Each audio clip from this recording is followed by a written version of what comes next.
Have you ever caught yourself thinking that worrying about the future is taking away from your present? Have you ever noticed how energy meant for living today is drained away by thoughts of what might happen tomorrow? A year from now, a decade from now? We worry about work, about health, about finances, about relationships, about global events, and the list is seemingly endless. Our imagination, that powerful tool that is supposed to serve us, often turns against us, painting the darkest scenarios. We live in an era of unprecedented speed of change and uncertainty. The information flow bombards us with new causes for alarm every day. And in this whirlwind, it's easy to lose our bearings, to forget our inner peace and the fact that we can actually control much more than we think we can. But what if I told you that the solution to this problem was found more than 2,000 years ago?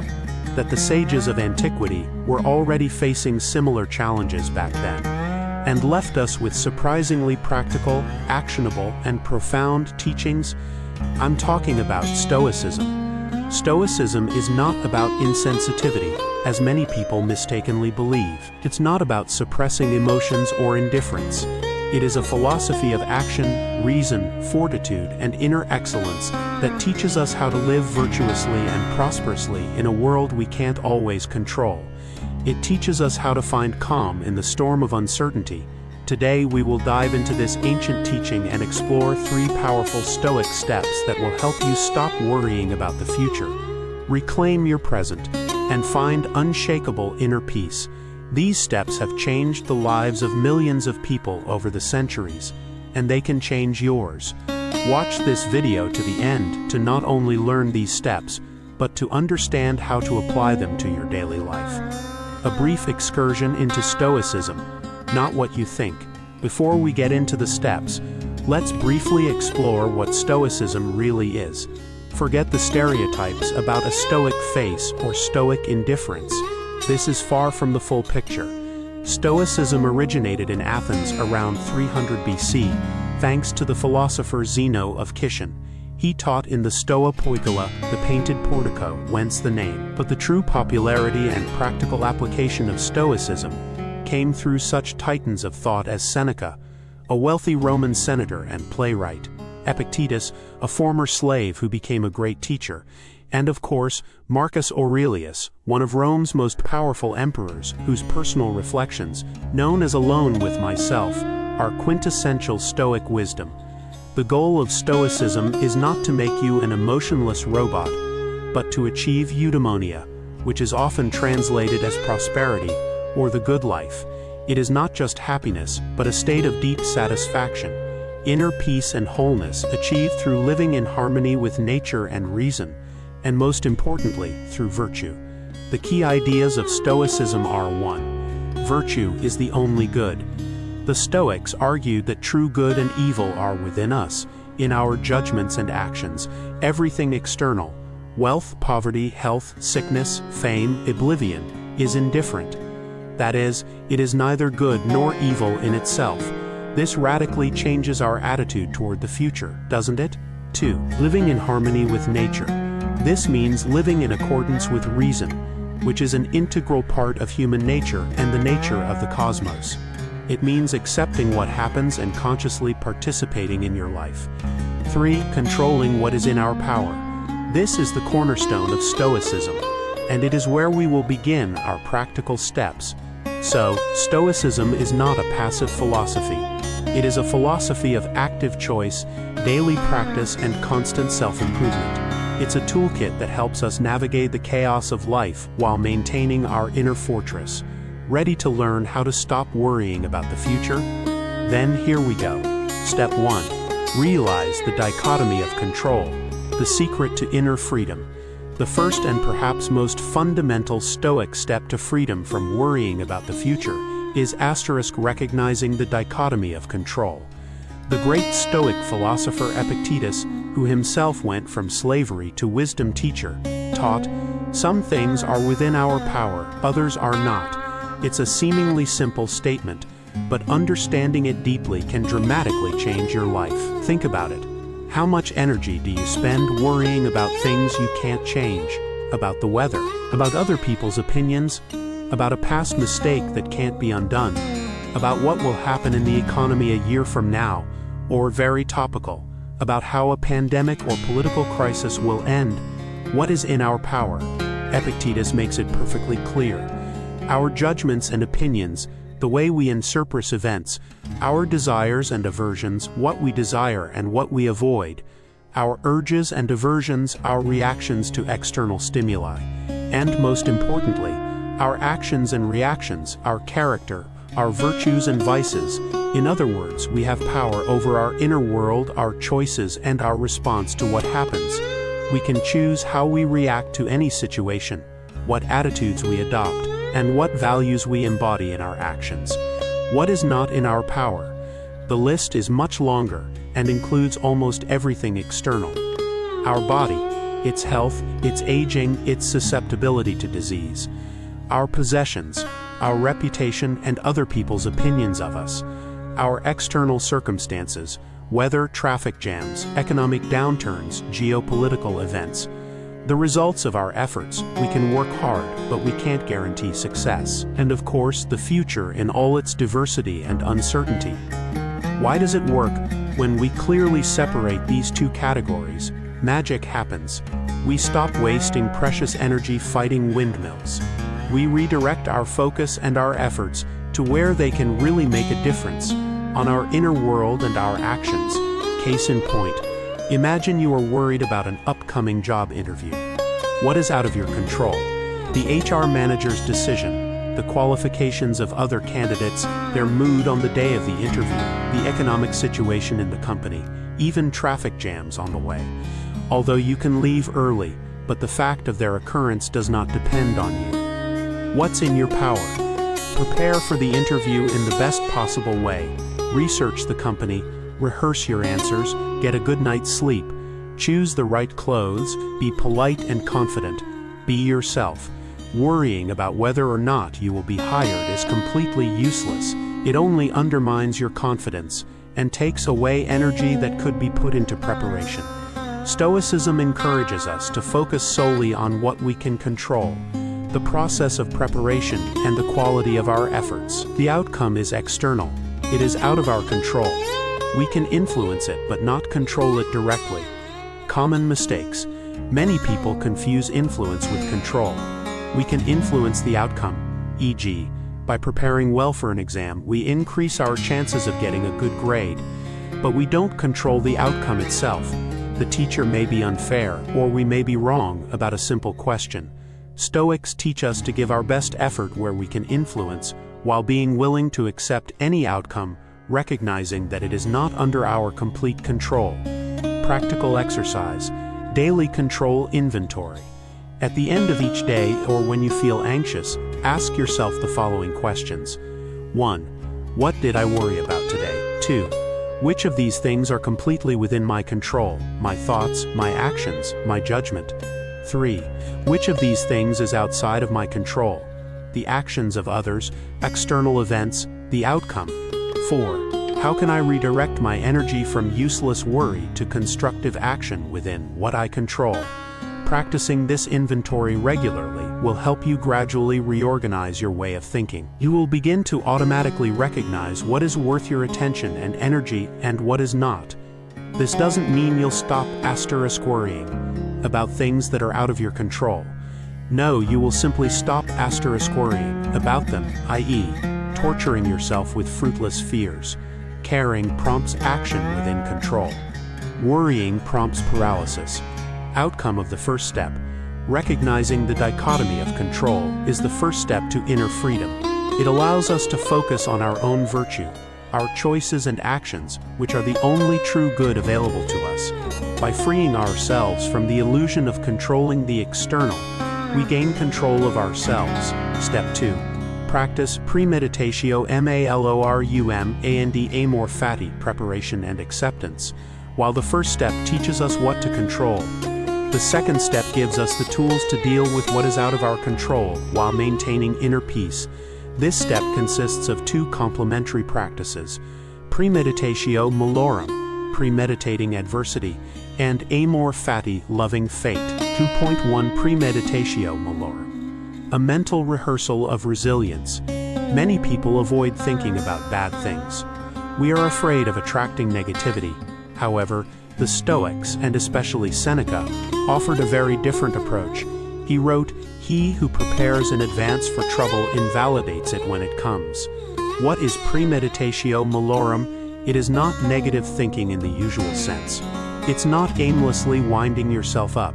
It is a controlled, deliberate mental practice in which you intentionally visualize potential negative scenarios in the future.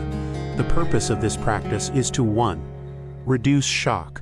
When the unpleasantness actually happens, it no longer seems so unexpected and devastating. You have already replayed the scenario in your head and prepared for it. 2. Develop resilience. We realize that we are capable of surviving much more than we think. If we have imagined the worst and realize we can handle it, less dramatic events stop scaring us. 3. Appreciate what we have. When we mentally visualize the loss of something valuable, job, health, loved ones, we begin to appreciate more what we currently have. 4. Develop a plan B. As you think about the worst, you may find that you already have some resources or ideas for action if it happens. Examples of using Premeditatio Malorum. Job anxiety. What if I get fired? Mental. What will I do? I'll update my resume. Look for new contacts. Maybe it's a chance to change the field I've long dreamed of. I can handle it. Health worry. What if I get sick? Mental. I will contact doctors, follow their recommendations, use this time to read or reflect. I will focus on what I can control, my attitude toward illness. Break up anxiety. What if my relationship ends? Mentally. It will hurt, but I've experienced pain before. I will grieve, but then focus on my growth, friends, hobbies. Life will continue. The key difference from anxiety. The difference is purpose and control. Anxiety is an aimless, often uncontrollable experience that paralyzes. Premeditatio Malorum is an active exercise done with a specific purpose, to prepare your mind and spirit for potential difficulties, so that you can remain calm when they come. You choose to contemplate the worst, so that you can then choose not to worry. 2.2 Amor Fati. Love of fate. After you have prepared your mind for possible difficulties through Premeditatio Malorum, it is time for a second, even more powerful Stoic practice, Amor Fati, literally love of fate. The term was later popularized by Friedrich Nietzsche, but its roots are deeply rooted in Stoicism. It is not passive acceptance, not resignation to what has happened, with a sigh of, "Oh well." Amor Fati is an active, joyful acceptance of everything that happens as a necessary part of the whole. It's not just tolerating what you can't change, but loving it because it's part of your life, part of the world order. Marcus Aurelius expressed this idea beautifully in his Meditations. All that is harmonious for you, O cosmos, is harmonious for me. Nothing that is timely for you is premature or late for me. All that the seasons bring to you is fruitful for me, O nature. Why is Amor Fati so important for overcoming anxiety about the future? Because anxiety about the future is essentially a struggle with potential reality. It is an unwillingness to accept certain outcomes. Amor Fati eliminates that struggle. If you love your destiny, you are not afraid of what it will bring you. You are willing to accept any turn of events, knowing that it is part of your journey, and you will find a way to get something valuable out of it. Amor Fati does not mean inaction. You still put your best effort into what is in your power, step 1. But when the outcome has already occurred, or when events have occurred that you had no control over, Amor Fati comes into play. You don't regret, you don't complain, you don't ask why me, you say, it happened. I accept it. What can I do now? How can I use this? Practice Amor Fati when something unexpected or unpleasant happens that is out of your control. Try reframing it. Instead of, "It's terrible that this happened to me," try, "It happened. I accept it. It may even have happened for me to teach me something, to open a new door, to strengthen my character." Imagine a blacksmith. He doesn't complain about the hot iron or the hammer. He uses them. The iron and the hammer are his destiny at this moment. He takes them as they are and molds them into something beautiful and useful. Your life is your iron. Your trials are the blows of the hammer. Accept them and forge yourself out of them. The relationship of Premeditatio Malorum and Amor Fati. These two practices are like two sides of the same coin. Premeditatio Malorum prepares you for the worst by reducing its shocking power. Amor Fati allows you to accept this worst or any other event with dignity and sometimes even joy, integrating it into your life. Together, they create a powerful shield against anxiety about the future. Step 3. Focus on the present moment and your actions, the power of virtue. We've identified what's in our power, prepared for potential difficulties, and learned to accept whatever fate brings. Now it's time for the third, final, and most active step, focusing on the present moment and our actions.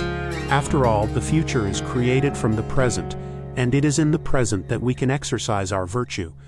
Why is the future bothersome? Very often, worrying about the future arises because we mentally leave the present moment. We either get stuck in the past, regretting something, or we drift off into the future, worrying about something that isn't there yet. But the only time where we can truly live, act, and exercise our will is in the here and now. Marcus Aurelius, the powerful emperor who wrote his meditations every night to maintain inner peace and clarity of mind, understood this perfectly. He wrote, "Do not let the future disturb you. You will meet it if you have to, with the same instruments of reason with which you are now armed against the present." This is a profound thought. We have everything we need to meet whatever challenges life throws at us right now. The tools of reason, wisdom, courage, they are available to us in the present moment.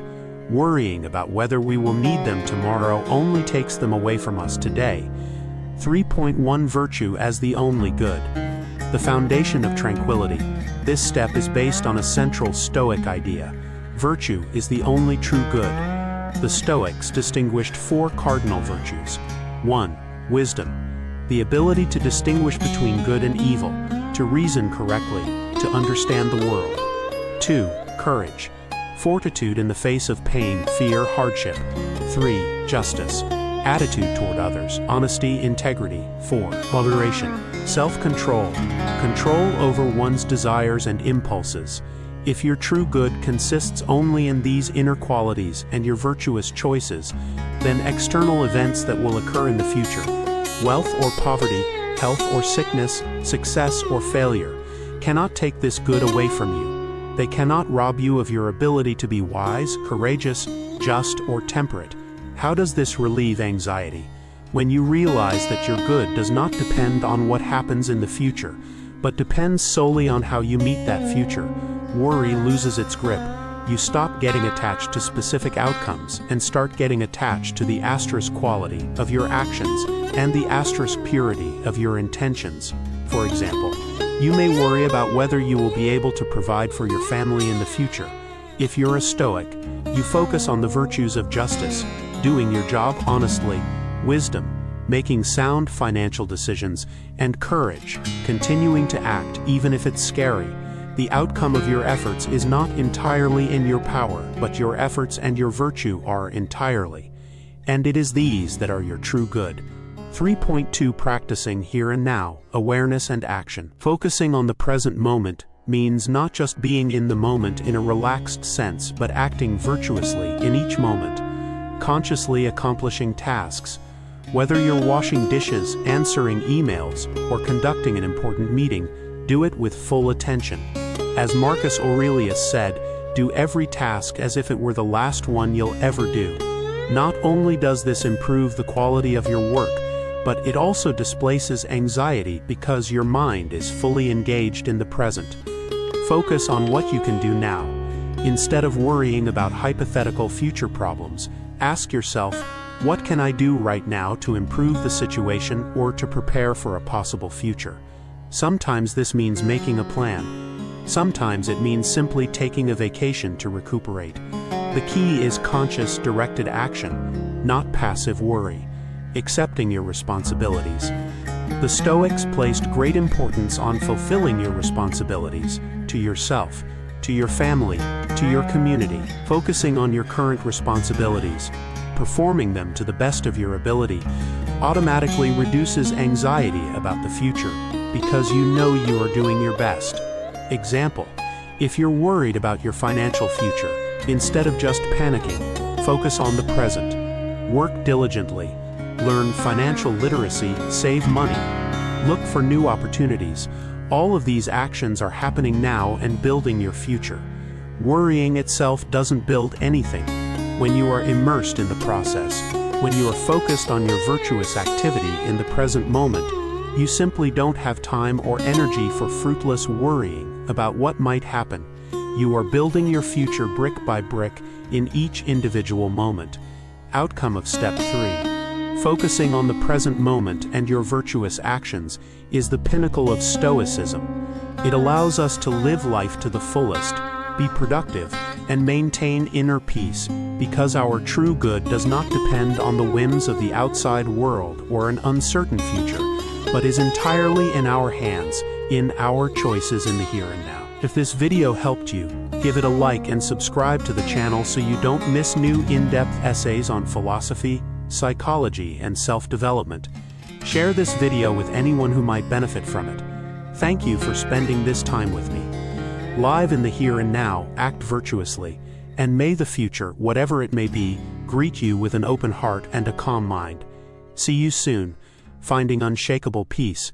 So, we have gone through 3 powerful Stoic steps that can radically change your attitude toward the future and free you from the shackles of anxiety.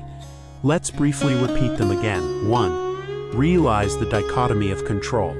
Separate what is in your power, your thoughts, judgments, reactions, actions, from what is not in your power, external events, opinions of others, outcomes. Direct your energy only where it makes sense. 2. Practice Premeditatio Malorum and Amor Fati. Prepare yourself mentally for potential difficulties so they don't catch you off guard, and actively love your destiny, accepting everything that happens as a necessary part of your journey. 3. Focus on the present moment and your actions. Live and act virtuously in the here and now, realizing that your true good depends not on the future, but on your attitude and your choices in each moment. These steps are not just theoretical concepts. They are practices that require regular application. Stoicism is not something you just read, it is something you do. It is a way of life that requires discipline, self-reflection, and a constant pursuit of virtue. The result of this practice is not the instant disappearance of all problems, but the acquisition of unshakable inner peace. You will not stop facing difficulties, but you will learn to meet them with courage, clarity, and without excessive worry. You will learn to live fully, regardless of external circumstances, because your main source of well-being will be within you. Remember the words of Epictetus: "It is not events that disturb people, but their views of events." By changing your perspective, you will change everything. I encourage you to try implementing these 3 Stoic steps into your daily life. Start small, perhaps with a daily control inventory, or with a mental rehearsal of Premeditatio Malorum before an important event. Allow this ancient wisdom to be your guide in a world of uncertainty. Tell us in the comments, which of these 3 steps did you find most relevant or challenging? Do you have your own ways of dealing with anxiety about the future? I'd love to read your thoughts.